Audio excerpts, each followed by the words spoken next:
আসসালামু আলাইকুম প্রিয় শিক্ষার্থীরা, আশা করি আল্লাহর রহমতে ভালো আছো। আলহামদুলিল্লাহ, তোমাদের দোয়ায় আমিও ভালো আছি।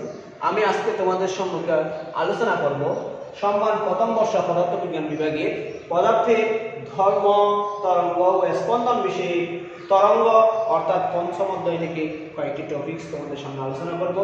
আজকের আলোচনার বিষয় টপিকস হচ্ছে, প্রথম টপিকস হচ্ছে অগ্রগামী তরঙ্গের শক্তি রাশিমালা কিভাবে নির্ণয় করব। আমরা অগ্রগামী তরঙ্গ কাকে বলে সেটা জানি।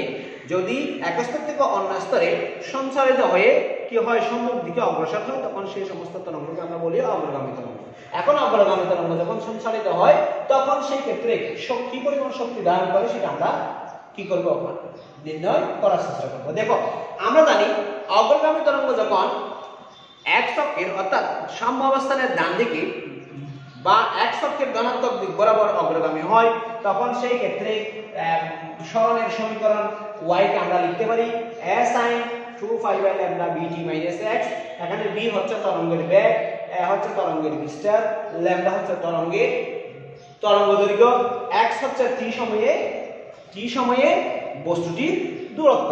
দেখো, আমরা যদি কণাটির বেগকে v লিখি, v সমান আমরা লিখতে পারি dy/dt, কারণ আমরা জানি যে সরণের পরিবর্তনের হারকে বলা হয় বেগ।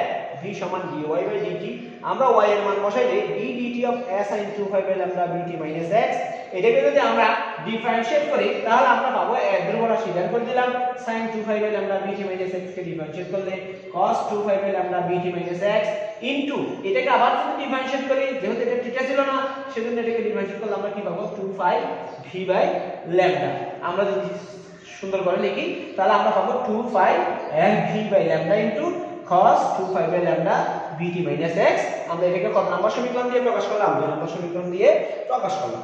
আবার আমরা জানি একক সময়ে নির্দিষ্ট দিকে বেগের পরিবর্তনের হারকে কি বলা হয়?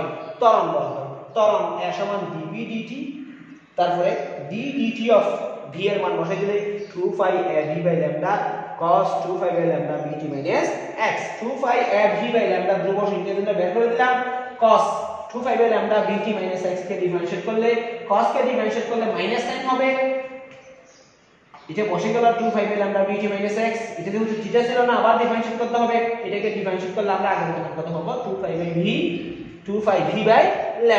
এখন যদি আমি লিখি মাইনাসটা সামনে নিয়ে আসলাম, 2 আর 2 গুণ করলে কত হয় 4, 5 আর 5 গুণ করলে 5 স্কয়ার, v আর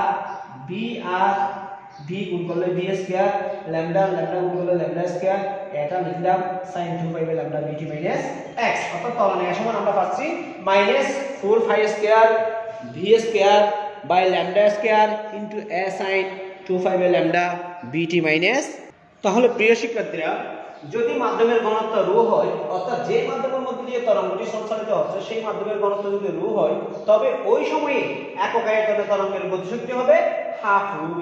আমরা গতিশক্তি সমান জানি যে হাফ mv²। তাই একটু দেখো, আমরা গতিশক্তি সমান জানি যে E সমান হাফ mv²। তাহলে আমি এখানে ρv² করে লিখলাম। আমরা জানি যে m সমান, বা আমরা জানি যে ρ সমান m/v। ρ সমান কত? m/v। যদি v সমান এক একক হয়, v সমান কত হয়? এক একক হয়, ওই যে বলছিলাম এক একক আয়তনে, তাহলে ρ সমান কত হয়ে যাবে? m হয়ে যাবে। তার মানে আমি m এর পরিবর্তে কি দিতে পারি? ρ বসাতে পারি। হাফ mv² এর পরিবর্তে আমি কি দিলাম? হাফ ρv² দিলাম। তাহলে দেখো, হাফ ρv² আমরা v এর মান জানি 2π v/λ, অর্থাৎ আমরা 2 নম্বর সমীকরণ থেকে v এর মান পাইছিলাম 2π v/λ cos 2π λ bt - x। তাহলে v², তাহলে এটা ফুল স্কয়ার হবে। ফুল স্কয়ার করলে আমরা কত পাবো? Half ρ into 4π² a² v² by λ² cos square 2π λ bt - x। এটা একে আমি 4 নম্বর সমীকরণ দ্বারা প্রকাশ করলাম। এই 4 নম্বর হচ্ছে একক আয়তনে ρ ঘনত্ব বিশিষ্ট মাধ্যমের মধ্যে দিয়ে কণাটির কি শক্তি? গতিশক্তির সমীকরণ। এখানে v মানে তরঙ্গের বেগ, a মানে তরঙ্গের বিস্তার, λ মানে তরঙ্গের তরঙ্গ দৈর্ঘ্য, t মানে হচ্ছে যে কোনো একটা সময়, এবং ওই যে কোনো সময় t তে x হচ্ছে মূল বিন্দু হতে কণাটির দূরত্ব। এখন মাধ্যমের কণাটির সরণ যদি dy হয়, মাধ্যমের কণাটির সরণ যদি কত হয়? dy হয়, সেই ক্ষেত্রে স্থিতি শক্তি সমান আমরা পাই মাইনাস বল ইনটু সরণ। মাইনাস বল ইনটু কি? সরণ। স্থির শক্তি কি হয়? ঋণাত্মক হয়। সেই ক্ষেত্রে মাইনাস কি হয়? মাইনাস বল ইনটু সরণ হয়। আমরা ভর সমান ঘনত্ব পাইছিলাম কিছুক্ষণ আগে। আমরা জানি যে বল সমান ভর ইনটু ত্বরণ, তাহলে -2 ইনটু ত্বরণ ইনটু সরণ dy ইনটু সরণ কি y dy। দেখো -2 ত্বরণের মান আমরা পাইছিলাম 3 নাম্বার সমীকরণে -4 π² into a sin 2 π/λ bt - x, এটা পাইছিলাম কিনা, ইনটু dy। দেখো আমরা এখানে a sin 2 π/λ bt - x সমান 1 নম্বর সমীকরণ থেকে পাইছিলাম y, তাহলে আমরা লিখতে পারি মাইনাস মাইনাসে plus rho into 4 π² v² y dy y dy। 1 নম্বর সমীকরণ থেকে আমরা a sin 2 π/λ bt - x সমান কি লিখতে পারি, y লিখতে পারি। এটাকে আমরা কত নম্বর সমীকরণ দিতে পারি, 5 নম্বর সমীকরণ দিতে পারি। যেহেতু কণাটি সর্বোচ্চ বিস্তার কত y পর্যন্ত, সর্বোচ্চ y পর্যন্ত বিস্তারে মানে বিস্তারে বিস্তৃত হবে তার স্পন্দন, এবং বিস্তারটা শুরু হবে কত থেকে, 0 থেকে। তাহলে আমরা এই 5 নম্বর সমীকরণকে 0 থেকে y সীমার মধ্যে সমাকলন করলে, 0 থেকে কত সীমার মধ্যে সমাকলন করলে, y সীমার মধ্যে সমাকলন করলে টোটাল তরঙ্গটির কি পাবো, y বিস্তারে স্থিতিশক্তি পাবো। প্রিয় শিক্ষার্থী, আমরা তাহলে দেখতেছি 5 নং সমীকরণকে, আমি বলছিলাম 5 নং সমীকরণকে যদি y সমান 0 থেকে y সমান y সীমার মধ্যে সমাকলন করি, তাহলে y সরণের জন্য আমরা কি পাবো, স্থিতিশক্তি পাবো। অর্থাৎ বিস্তার সর্বোচ্চ বিস্তার বা y সরণের জন্য আমরা কি পেয়ে যাব, স্থিতিশক্তি পেয়ে যাব। দেখো মোট স্থিতিশক্তি পাওয়া যায়, সুতরাং মোট স্থিতিশক্তি সমান আমরা লিখতে পারি ইন্টিগ্রেশন 0 টু y, 5 নম্বর সমীকরণ ছিল রো 4 π² v² y dy। দেখো এখানে রো ধ্রুব রাশি, 4 π² ধ্রুব রাশি, v² ধ্রুব রাশি, λ² ধ্রুব রাশি, এইজন্য 4 π² v² রো বাই λ² কে যদি আমি বের করে দিই, তাহলে বাকি থাকবে কত, integration 0 to y y dy থাকবে। ইন্টিগ্রেশন 0 টু y আমি ডেফিনিট ইন্টিগ্রেশনের কথা না বলে ইনডেফিনিট ইন্টিগ্রেশন যদি আমি হিসাব করি, ইন্টিগ্রেশন y dy সমান আমরা পাবো y²/2। তাহলে আমরা এখানে পাচ্ছি 4 π² v² λ/v² rho by λ² into integration y dy সমান পাবো y²/2, সীমা ছিল 0 টু y, আমি মান বসিয়ে পাই 4 π² v² রো বাই λ², এখানে সীমা y বসাইলে আমরা পাবো y²/2, 0 বসাইলে পাবো 0। তাহলে 0টা আমি হিসাব করতেছি না, শুধু y²/2 টা হিসাব করতেছি। তাহলে আমরা এখান থেকে লিখতে পারি হাফ, আমি লিখলাম রোটা লিখলাম 4 π² v² লিখলাম। আমরা y এর মান জানি যে a sin 2 π/λ bt - x, তাহলে y² সমান হবে a² sin² 2 π/λ bt - x আমি লিখলাম। এই যে এটাকে একটা সমীকরণ দিলাম, এটা 6 নম্বর সমীকরণ। এই 6 নম্বর সমীকরণ হচ্ছে y সরণে কণাটির স্থিতিশক্তির সমীকরণ। আমরা জানি যে কোনো অবস্থানে মোট শক্তি সমান স্থিতিশক্তি প্লাস গতিশক্তি। মোট শক্তি সমান কি শক্তি, স্থিতিশক্তি প্লাস গতিশক্তি। তাহলে আমরা লিখতে পারি কণাটি ওই অবস্থানে মোট শক্তি সমান স্থিতিশক্তি প্লাস গতিশক্তি। আমরা স্থিতিশক্তি পাইলাম half rho 4 π² v² λ² a² sin² 2 π/λ bt - x। আমরা গতিশক্তির ক্ষেত্রে পাইছিলাম half rho 4 π² v² λ² a² cos² 2 π/λ bt - x। দেখো প্রিয় শিক্ষার্থীরা, এখানে হাফ রো এখানেও আছে, এখানেও আছে, আমি কমন নিয়ে নিলাম হাফ রো। দেখো এখানে 4 π² v² λ² এখানেও আছে, 4 π² v² λ² এখানেও আছে, আমি 4 π² v² λ² কমন নিয়ে নিলাম, a² এখানেও আছে, এখানেও আছে, আমি a² কমন নিয়ে নিলাম। তাহলে আমার থাকতেছে কি sin² 2 π/λ bt - x plus cos² 2 π/λ bt - x। আমি 2 π/λ bt - x কে যদি থিটা ধরি, তাহলে আমরা পাই sin² θ প্লাস cos² θ। আমরা জানি যে sin² θ প্লাস cos² θ সমান কত, 1। sin² θ প্লাস cos² θ সমান কত, 1। তাহলে এখানে sin² 2 π/λ bt - x plus cos² 2 π/λ bt - x সমান কত হয়ে যাবে, 1 হয়ে যাবে। সুতরাং মোট শক্তি সমান আমরা পাবো half rho into 4 π² v² by λ² into a² into কি a², এটা হচ্ছে ওই অবস্থানে কণাটির মোট শক্তি সমীকরণ।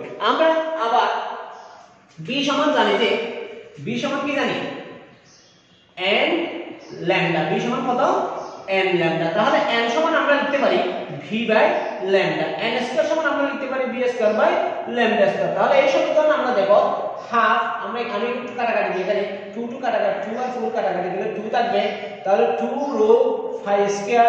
দেখো এখানে b square by lambda square, আমি b square by lambda square সমান কত পাইলাম n square into a square. তাহলে আমি লিখতে পারি মোট শক্তি সমান 2 5 square n square a square rho. সমীকরণ কত 7। সমীকরণ 7 হলো কণাটির মোট শক্তির সমীকরণ। সমীকরণ 7 হলো কণাটির কি সমীকরণ? মোট শক্তির সমীকরণ। আমাদের টপিকটা ছিল অগ্রগামী তরঙ্গের মোট শক্তির রাশিমালা।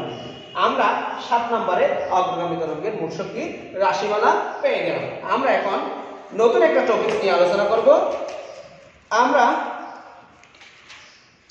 অগ্রগামী তরঙ্গের শক্তির তীব্রতা আমরা আগামী এপিসোডে করব। আজকে আমরা টানাটারের সৃষ্ট আর তরঙ্গের কম্পাঙ্কের রাশিমালা নির্ণয় করার চেষ্টা করব। টানাটারের সৃষ্ট কম্পাঙ্ক আর তরঙ্গের কম্পাঙ্কের রাশিমালা এটা বিভিন্ন পরীক্ষায় আসছে। ন্যাশনাল ইউনিভার্সিটি 2016 সালে আসছে, national university honours first year 2019 সালে আসছে এবং আরো বিভিন্ন সালে আসছে। এজন্য আমরা আজকে ওই টপিকস নিয়ে আলোচনা করব। প্রিয় শিক্ষার্থী, আমরা এখন টানাটারের আর তরঙ্গের কম্পাঙ্কের রাশিমালা আলোচনা করব। দেখো A P B Q C একটি তার। এই তারে বি বিন্দু বরাবর অবিলম্বের সাথে সমকোণে টেনে সামান্য টেনে যদি ছেড়ে দিই, তারটা উলম্ব ভাবে বা অবিলম্বিতভাবে কম্পনে কম্পিত হতে থাকবে। দেখো প্রিয় শিক্ষার্থীরা, A P B Q C রূপ নেবে। এই তারটা পরবর্তীতে A P B Q C রূপ নেবে। দেখো এই ক্ষেত্রে তারের বিচ্যুত অংশ ফি বি কিউ এর জন্য তারের বিচ্যুত অংশ ফি বি কিউ একটি চাপের আকৃতি লাভ করবে এবং এই তারের বাম প্রান্ত থেকে ডান প্রান্ত বরাবর ভি বেগে কম্পিত হতে থাকবে। কি হতে থাকবে? ভি বেগে কম্পিত হতে থাকবে। দেখো পি বি কিউ চাপের দুই প্রান্ত বিন্দু ফি এবং ভি, ফি এবং কি কিউ, দুই প্রান্ত বিন্দু পি এবং কিউ বিন্দু তাদের কেন্দ্রমুখী বলের কি দেবে? যোগান দেবে। কেন্দ্রমুখী বলের কি দেবে? যোগান দেবে। যদি কেন্দ্রমুখী বলের যোগান দেয় সেই ক্ষেত্রে ফি এবং কিউ বিন্দুর উপর কার্যরত টান টি কাজ করবে। কার্যরত টান কি কাজ করবে?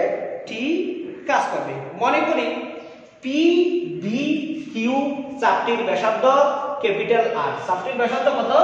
ক্যাপিটাল আর মনে করলাম এবং চাপটির কেন্দ্র এম। চাপটির কেন্দ্র কত? এম।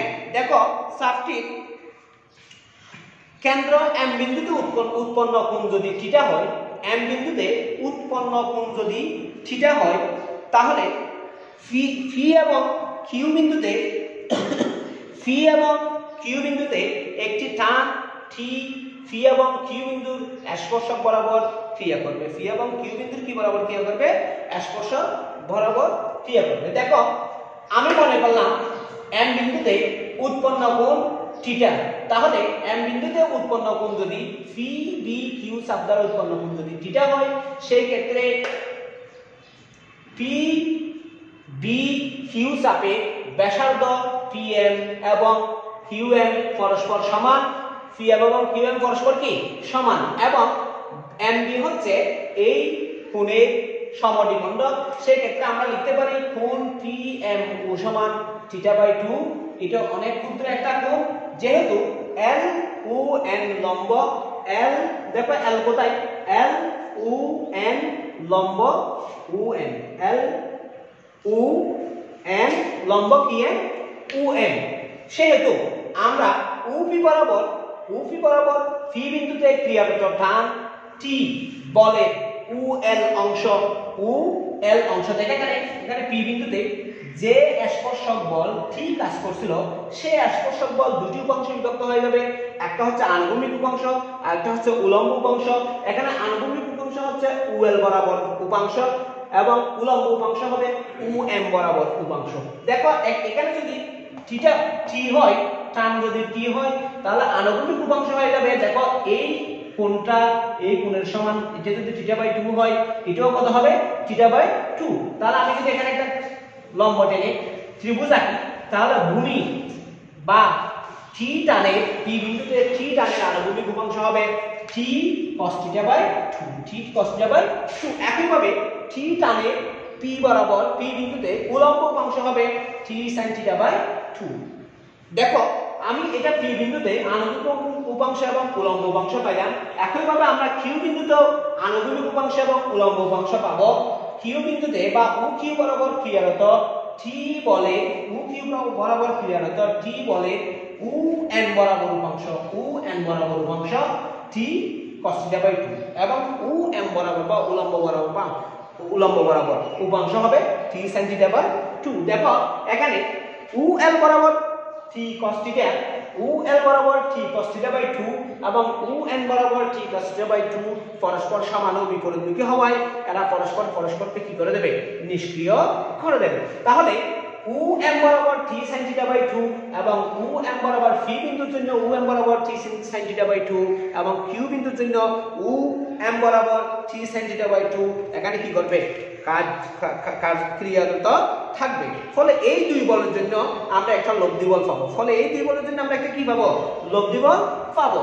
এই দুই বলের জন্য লব্ধি বল হবে, তাহলে বলছিলাম কি ও এম বরাবর ও এম বরাবর ফি এবং কিউ বিন্দুর উপাংশ এখানে কি করবে ক্রিয়ারত থাকবে। ফলে ও এম বরাবর ক্রিয়ারত দুটি সমান ও সম্মুখী বলের লব্ধি হবে 2t sin theta by 2 plus t sin theta by 2 সমান 2t sin থিটা বাই 2।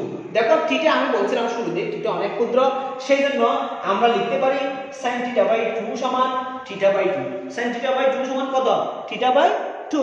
তাহলে ও এম বরাবর ক্রিয়ারত সমান ও সম্মুখী বলের লব্ধি হবে ও এম বরাবর ক্রিয়ারত সমান ও সম্মুখী বলের লব্ধি হবে 2t থিটা বাই 2 সমান 2 কাটাকাটি গেলে বাকি থাকবে কত t থিটা।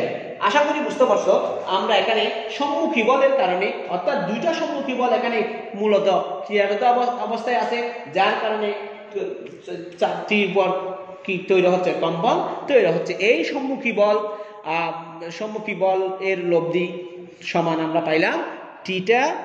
প্রিয় শিক্ষার্থীরা, আমি শুরুর দিকে বলছিলাম যেহেতু পি বি কিউ বৃত্তাকার পথে ঘূর্ণায়মান সেহেতু এখানে একটি কেন্দ্রমুখী বলের সৃষ্টি হবে। এই কেন্দ্রমুখী বলটা লব্ধি বল ও এম বরাবর লব্ধি বলের সমান হবে। এই কেন্দ্রমুখী বলটা কিসের সমান হবে ও এম বরাবর লব্ধি বলের সমান হবে। আমি মনে করলাম এই পি বি কিউ টারটি একক দৈর্ঘ্যের বল হচ্ছে m, একক দৈর্ঘ্যের বল কি m। তাহলে পি বি কিউ বা পি কিউ চাপের দৈর্ঘ্য হবে r থিটা। কেমনে r থিটা হবে আমরা জানি যে চাপ বাই ব্যাসার্ধ সমান কি চাপ বাই ব্যাসার্ধ সমান থিটা, অর্থাৎ থিটা সমান চাপ বাই ব্যাসার্ধ, চাপ বাই কত ব্যাসার্ধ। থিটা সমান যদি চাপ বাই ব্যাসার্ধ হয় তাহলে আমরা চাপ সমান লিখতে পারি থিটা ইনটু ব্যাসার্ধ, থিটা ইনটু কত ব্যাসার্ধ বা r থিটা বা থিটা চাপ সমান r থিটা। তাহলে টোটাল পি বি কিউ চাপের দৈর্ঘ্য বা পি কিউ সমান r থিটা হলে r থিটা এর ভর হবে m ইনটু r থিটা সমান m r থিটা। কেন্দ্রমুখী বল সমান আমরা জানি যে ভর into b square by r, অর্থাৎ এরকম f সমান আমরা জানি যে m d square by r। এখানে m মানে হচ্ছে যে m r থিটা, m সমান হচ্ছে কি m r থিটা। তাহলে আমরা লিখতে পারি ভর into b square by r সমান m r theta by b square by r, আর কাটাকাটি দিলে বাকি থাকবে কি m থিটা v স্কয়ার। দেখো সাম্য অবস্থায় কেন্দ্রমুখী বল এবং লব্ধি ও এম বরাবর লব্ধি বল বা কেন্দ্রবিমুখী বল পরস্পর সমান। সাম্য অবস্থায় কেন্দ্রমুখী বল এবং ও এম বরাবর লব্ধি বল বা কেন্দ্রবিমুখী বল পরস্পর সমান। সেই ক্ষেত্রে আমরা লিখতে পারি কেন্দ্রমুখী বল ছিল থিটা টি থিটা, কেন্দ্রমুখী বল হচ্ছে ভা m থিটা কত m থিটা v স্কয়ার সমান t theta. m theta v square সমান কি t theta, m theta v square সমান আমরা কি পাবো t টি টিটা পাবো, টিটা টিটা কাটাকাটি গেলে আমরা পাবো বি স্কয়ার সমান টি। বি স্কয়ার সমান আমরা কি পাবো?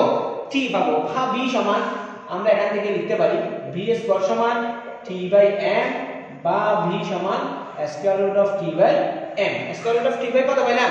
এম পাইলাম। এটাকে আমরা একটা সমীকরণ দিতে পারি। এই সমীকরণটা আমরা মনে করো 2 নাম্বার সমীকরণ দিলাম। আমরা মনে হয় আগে 1 নাম্বার সমীকরণ ধরছিলাম, এখানে কত নাম্বার সমীকরণ দিলাম? 2 নাম্বার সমীকরণ দিলাম। দেখো এই 2 নাম্বার সমীকরণ হচ্ছে টানা তারে আর কম্পনে বেগের সমীকরণ, টানা তারে সৃষ্ট তরঙ্গের বেগের সমীকরণ। টানা তারে সৃষ্ট তরঙ্গের কিসের সমীকরণ? বেগের সমীকরণ। আমরা জানি যে b সমান n ল্যাম্ডা। b সমান কত? b সমান যদি n ল্যাম্ডা হয়, b সমান যদি n ল্যাম্ডা হয়, ল্যাম্ডা তরঙ্গ দৈর্ঘ্য, n হচ্ছে কম্পাঙ্ক, b সমান n ল্যাম্ডা হলে 2 হতে পাই n ল্যাম্ডা সমান square root of t by n। n lambda সমান square root of t by কত? n, বা n সমান 1 by lambda square root of t by n। 1 by lambda square root of t by n। দেখো এটা হচ্ছে টানা তারে আর কম্পাঙ্কের সমীকরণ। এখানে t হচ্ছে টান, m হচ্ছে ভর একক দৈর্ঘ্যের, m হচ্ছে তার ঠিক ভর, এবং ল্যাম্ডা হচ্ছে তরঙ্গ দৈর্ঘ্য। ল্যাম্ডা হচ্ছে কি দৈর্ঘ্য? তরঙ্গ দৈর্ঘ্য। এখন মনে করি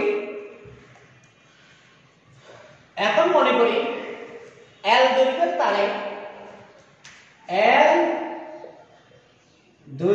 তারে p সংখ্যক লুপ তৈরি হয়। কত সংখ্যক লুপ তৈরি হয়? p সংখ্যক লুপ তৈরি হয়। L দৈর্ঘ্যের তারে p সংখ্যক লুপ তৈরি হয়, বা আমরা লিখি p সংখ্যক লুপ তৈরি হয় L দৈর্ঘ্যের তারে। p সংখ্যক লুপ তৈরি হয় L দৈর্ঘ্যের তারে। তাহলে একক সংখ্যক লুপ তৈরি হবে L বাই ফি দৈর্ঘ্যের তারে। L বাই কি দৈর্ঘ্যের তারে? ফি দৈর্ঘ্যের তারে। দেখো একটি লুপের দৈর্ঘ্য যদি ল্যাম্ডা হয়, একটি লুপের দৈর্ঘ্য যদি কত হয়? ল্যাম্ডা হয়। একটি লুপের দৈর্ঘ্য আমরা কত ধরলাম? ল্যাম্ডা ধরলাম। একটি লুপ মানে হচ্ছে যে একটি পূর্ণ দৈর্ঘ্য, পূর্ণ তরঙ্গ। একটি লুপের দৈর্ঘ্য যদি ল্যাম্ডা হয়, একটি লুপের দৈর্ঘ্য যদি কত হয়? ল্যাম্ডা হয়। একটি লুপের দৈর্ঘ্য যদি ল্যাম্ডা বাই 2 হয়, দেখো লুপ মানে হচ্ছে এই একটা লুপ, এই একটা লুপ। দেখো এটা মানে হচ্ছে যে পূর্ণ তরঙ্গ ল্যাম্ডা, তাহলে এটা সমান হবে ল্যাম্ডা বাই 2। তাহলে একটি লুপের দৈর্ঘ্য যদি ল্যাম্ডা বাই 2 হয়, তাহলে একটি লুপের দৈর্ঘ্য যদি ল্যাম্ডা বাই 2 হয়, তাহলে আমরা লিখতে পারি ল্যাম্ডা বাই 2 সমান L বাই ফি, বা ল্যাম্ডা সমান আমরা কি লিখতে পারি? 2L বাই ফি, বা 1 বাই ল্যাম্ডা সমান উল্টে গেলে ফি বাই 2L। ফি বাই কত? 2L। এই ফি বাই 2L 3 নাম্বার সমীকরণে যদি বসাই, ফি বাই 2L 3 নাম্বার সমীকরণে যদি আমি বসাই ফি বাই 2L, দেখো ফি বাই 2L যদি আমি 3 নাম্বার বসাই, 3 হতে পাই n সমান p by 2L square root of t by n। সমীকরণ 4। সমীকরণ 3 এবং সমীকরণ 4 হচ্ছে কি? আর তরঙ্গে কম্পনের রাশিমালার সমীকরণ। যদি p সমান একটি লুপ হয়, যদি p সমান কয়টি লুপ হয়? p সমান একটি লুপ হয়, অর্থাৎ মূল সুরের কম্পাঙ্ক হয়, অর্থাৎ p সমান 1 হলে আমি এখানে লিখতে পারি p সমান 1 হলে আমরা 4 হতে পাই n সমান 1 by 2L square root of t by n। সমীকরণ 5। তাহলে 5 নম্বর সমীকরণ হলো একটি লুপ বিশিষ্ট টানা তারে আর কম্পনের সমীকরণ। আশা করি বুঝতে পারছো প্রিয় শিক্ষার্থীরা। এখানে L মানে হচ্ছে তারের একটি লুপের দৈর্ঘ্য, T মানে হচ্ছে তারের টান, M মানে হচ্ছে তারের একক দৈর্ঘ্যের ভর। তাহলে আমরা দেখতেছি যে টানা তারের সৃষ্ট তরঙ্গের কম্পাঙ্ক তার দৈর্ঘ্যের ব্যস্ত আনুপাতিক। তার দৈর্ঘ্যের এখান থেকে আমরা লিখতে পারি n proportional to 1 by L, এখান থেকে আমরা লিখতে পারি n প্রপোর্শনাল টু √T, এখান থেকে আমরা লিখতে পারি n প্রপোর্শনাল টু 1/√n অর্থাৎ √n অর্থাৎ টানাটানের আর কম্পনের কম্পাঙ্ক দৈর্ঘ্যের ব্যস্তানুপাতিক টানাটানের আর কম্পনের কম্পাঙ্ক টানের বর্গমূলের সমানুপাতিক এবং টানাটানের আর কম্পনের কম্পাঙ্ক ভরের বর্গমূলের ব্যস্তানুপাতিক অর্থাৎ কম্পাঙ্ক টানের দৈর্ঘ্যের উপর নির্ভর করবে, কম্পাঙ্ক টানের উপর নির্ভর করবে, প্রযুক্ত বল বা টানের উপর নির্ভর করবে এবং কম্পাঙ্ক একক দৈর্ঘ্যের বলের উপর নির্ভর করবে। আশা করি প্রিয় শিক্ষার্থীরা তোমরা টানাটানের আর তরঙ্গের কম্পাঙ্কের রাশিমালা বুঝতে পারছো। আমরা পরবর্তীতে নতুন কোনো টপিকস নিয়ে আগামী এপিসোডে আসবো। এই পর্যন্ত ভালো থাকো। আসসালামু আলাইকুম ওয়া রাহমাতুল্লাহি ওয়া বারাকাতুহু।